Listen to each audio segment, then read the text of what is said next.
बहुत बहुत स्वागत है आप सभी मित्र जनों का मेरे YouTube चैनल पर। मैं सिद्धांत सहगल, वैदिक एंड केपी एस्ट्रोलॉजर, वैदिक एस्ट्रोलॉजी बेसिक्स कोर्स का 5वां भाग लेकर आपके सामने हाजिर हूँ। इसके पहले 4 भाग जो मैंने डाले हैं वैदिक बेसिक कोर्स के, वो अगर आपने अभी तक नहीं देखे हैं, उन चारों वीडियोस के लिंक आपको इस वीडियो के डिस्क्रिप्शन में मिल जाएंगे। ये जो चार्ट आपके सामने दिख रही है, ये सर्वाष्टक वर्ग की चार्ट है। सर्वाष्टक वर्ग का इस्तेमाल आपकी कुंडली में भाव बल देखने के लिए किया जाता है। भाव बल किस भाव में कितने बिंदु हैं, उस पर निर्भर करता है कि आपको उस भाव से संबंधी कितनी और क्या प्राप्ति होगी। यहाँ जो भी नंबर्स मैंने लिखे हुए हैं, ये एग्जाम्पल के लिए है, इसमें कोई जोड़ घटाव करने की जरूरत नहीं है आपको।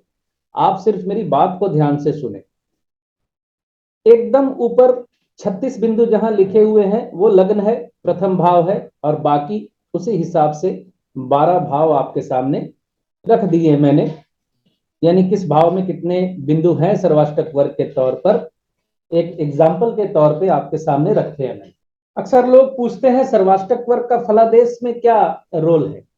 सर्वाष्टक वर्ग एक्चुअली फलादेश के काम नहीं आता है, मतलब शादी कब होगी, नौकरी कब मिलेगी इत्यादि सर्वाष्टक वर्ग से पता नहीं चलता। सर्वाष्टक वर्ग उसे कहते हैं जो सभी बिंदुओं का निचोड़ एक भाव में आता है, सभी भावों में आता है, सभी ग्रहों के द्वारा जो दिया जाता है। अष्टक वर्ग या भिन्नाष्टक वर्ग ग्रहों का होता है, यानी किसी ग्रह को कितने बिंदु मिले हैं। मैक्सिमम वहां 8 बिंदु होते हैं और मिनिमम 0 भी हो सकता है। तो अष्टक वर्ग पे मैं बाद में बात करूंगा, यानी भिन्नाष्टक वर्ग पे बाद में बात करूंगा। आज सर्वाष्टक वर्ग आपको समझाने की कोशिश करता हूं, आप इसे समझने की कोशिश करें टू दी पॉइंट। यहां प्रथम भाव में 36 बिंदु हैं। इसका मतलब यह है कि प्रथम भाव जो है बली है। इससे क्या होगा? इससे होगा यह कि जातक का आत्मविश्वास मजबूत होगा, जातक कैसी भी परिस्थिति को फेस कर लेगा। 26 बिंदु दूसरे भाव में है। अब 26 बिंदु दूसरे भाव में होने का मतलब है ये सेविंग्स का भाव होता है, और 26 बिंदु यहां होने के कारण सेविंग्स में कमी इस जातक को या इस सर्वाष्टक वर्ग के अनुसार सेविंग्स की कमी दिखती है। क्यों दिखती है? 2 कारण है। लग्न में 36 है तो द्वितीय भाव से लग्न जो द्वादश भाव हो गया, तो दूसरे भाव का व्यय भाव, और द्वादश भाव में 30 बिंदु हैं जो दूसरे भाव से ज्यादा है। यहां बिंदुओं की बात जो मैं कर रहा हूं, इसको बड़े सरल तरीके से आप समझ लें कि सर्वाष्टक वर्ग में 25 से कम बिंदु हो तो वो भाव कमजोर होता चला जाता है, और 25 से ऊपर हो तो वो मजबूत होता चला जाता है। यानी सिंपल तरीके से समझे, किसी भाव में अगर 30 बिंदु हैं तो वो भाव मजबूत कहलाता है, यानी उस भाव से संबंधी प्राप्ति आपको होगी। अगर किसी भाव में 30 से कम बिंदु है, यानी 25 से 30 बिंदु है, 25 से लेकर 30 के बीच में, तो उस भाव से संबंधी प्राप्ति में आपको काफी स्ट्रगल करनी पड़ेगी। और 25 से नीचे है, जैसे यहाँ नवम भाव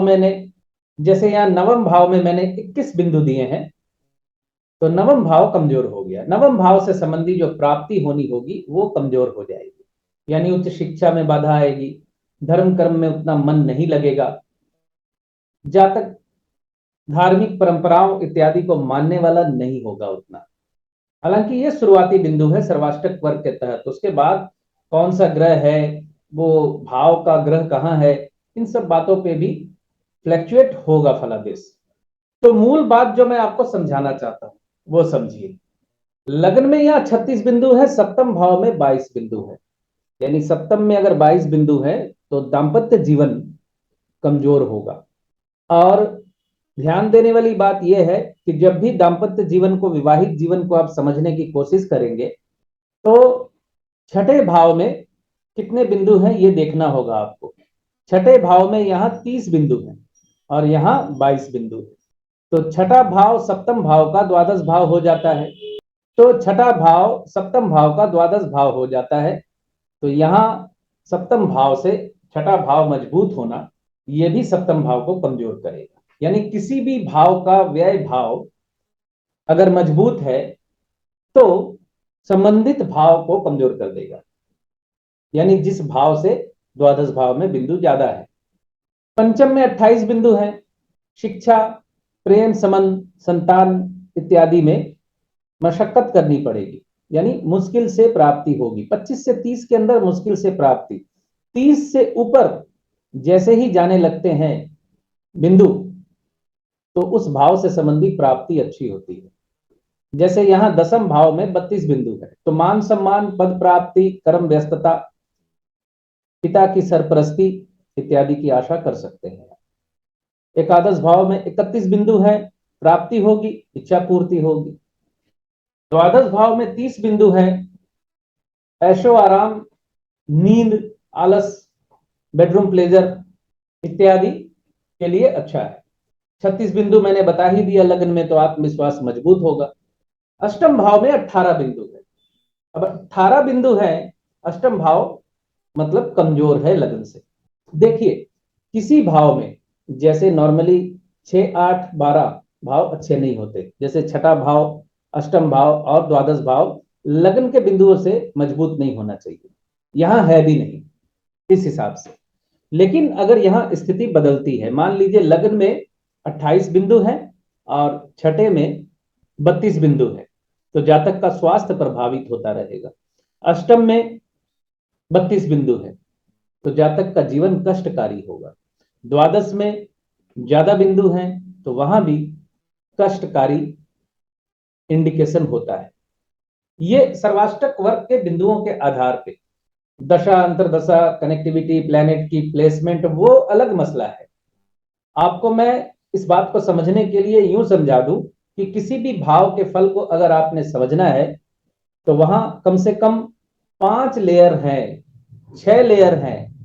यानी आप मान लीजिए दसम भाव में 32 बिंदु है, तो आप कूद कर ये नहीं कह सकते कि मान सम्मान, पद प्राप्ति, राजनीतिक उन्नति सब हो ही जाएगी, क्योंकि दशमेश अगर खराब होगा, दशमेश अगर अष्टम में होगा, वक्री होगा, तो फिर कर्म स्थान पे समस्या होगी। 32 बिंदु यहां क्या करेंगे तब?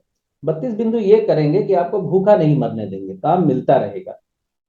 4-5 लेयर पे देखना होता है, भाव बल देखना होता है, भावेश का बल देखना होता है, यानी दसम भाव का लॉर्ड कौन है, उसका बल क्या है, और वो कहां कनेक्टेड है, कहां बैठा हुआ है, किसके नक्षत्र में है, उस दशमेश पे यानी भावेश पे किसकी दृष्टि है, ये सारी चीजें आपको देखनी होती है।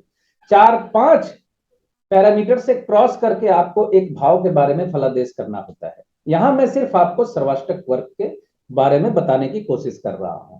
सिंपल तरीके से समझिए, लगन के बिंदु अगर छठे भाव के बिंदुओं से कम है तो फिर जातक स्वास्थ्य के मामले में कमजोर होगा। यहां एक चीज आपको और समझनी है, मान लीजिए लगन में यहां 36 बिंदु है और छठे भाव में, रोग भाव में बिंदु कम है, 22 है, 23 है, तो स्वास्थ्य के लिए तो ठीक है। लेकिन अगर किसी भाव में बिंदु कम है तो उस भाव से संबंधित प्राप्ति में भी कमी हो जाती है। जैसे छठे भाव में बिंदु कम है तो आपको अच्छा सेवक नहीं मिलेगा, आपको नौकरी मिलने में समस्या होगी, आपको ऋण नहीं मिलेगा, ये सारी चीजें भी आपको झेलनी होगी। आपने अपने आसपास समाज में देखा होगा कि हट्टे कट्ठे हैं, स्वास्थ्य अच्छा है लेकिन धन नहीं है, काम धंधा विशेष नहीं है, तो ये सारी चीजें मायने रखती हैं। यहां जैसे 18 बिंदु मैंने अष्टम भाव में दिखाए, तो अष्टम भाव में 18 बिंदु होने का मतलब यह है कि ये जातक एंसेस्ट्रल प्रॉपर्टी या पैतृक संपत्ति मिलने की आशा छोड़ दे।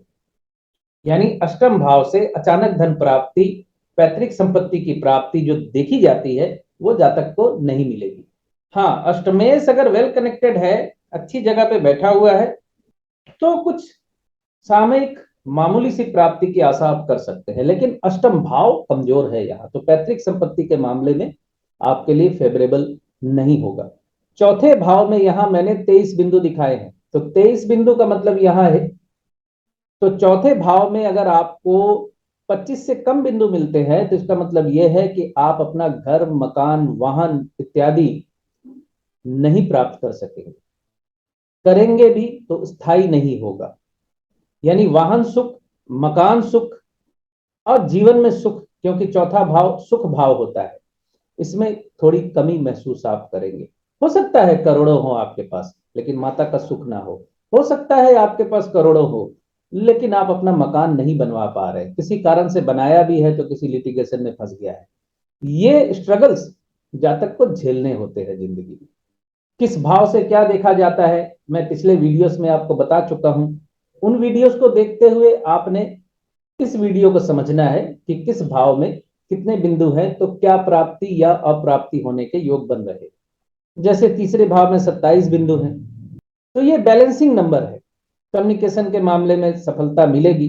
लेकिन यहां कम होते अगर, अच्छा यहां अगर ज्यादा हो, मान लीजिए 32 बिंदु हैं तो ऐसा जातक मार्केटिंग सेल्स का काम, कम्युनिकेशन से रिलेटेड काम, आईटी सेक्टर में आंख बंद करके जा सकता है। 30 से ज्यादा अगर है और यहाँ एकादश में भी अगर 30 से ऊपर है, जैसे यहाँ 31 बिंदु मैंने दिखाए, तो भी जातक कम्युनिकेशन के कामों से लाभ प्राप्त करे। अभी यहाँ दूसरे भाव में 26 बिंदु हैं, प्रथम में 36 और द्वादश में 30 है। तो इसको थोड़ा सा उलट दीजिए, द्वादश भाव में मान लीजिए 20 बिंदु है और दूसरे भाव में 32 बिंदु हैं और लग्न में 31 है। यानी सेविंग्स अगर आपकी ठीक होनी है, सेविंग्स ठीक है कि नहीं देखना है, तो लग्न के बिंदुओं से दूसरे भाव के बिंदुओं की संख्या ज्यादा होनी चाहिए। अब मान लीजिए यहाँ दूसरे भाव में 32 बिंदु हैं और द्वादश भाव में आ गए 20 बिंदु, कम है तो नींद की कमी सताएगी, धन होगा नींद की कमी सताएगी, बेडरूम प्लेजर की कमी रहेगी, दाम्पत्य जीवन में समस्या आपको झेलनी पड़ेगी, पति पत्नी के बीच आपसी रिश्ते ठीक नहीं होंगे अगर 20 बिंदु हैं द्वादश भाव में। तो मैं समझता हूं जो भी मैंने बताया अभी तक आपको समझ में आया होगा, क्योंकि काफी सरल तरीके से मैंने बताया है बिना किसी पेंच डाले हुए। तो 4 भाग जो मैं पहले डाल चुका हूं उनको सुनते हुए आप इस वीडियो को सुनिए और कम से कम सर्वाष्टक वर्ग को समझने के लिए पिछला वीडियो जो मैंने डाला था जिसमें किस भाव से क्या देखते हैं वो देखना आपके लिए बहुत जरूरी है। तो बहुत बहुत धन्यवाद आप सभी का जुड़े रहने के लिए। खुश रहिए, स्वस्थ रहिए।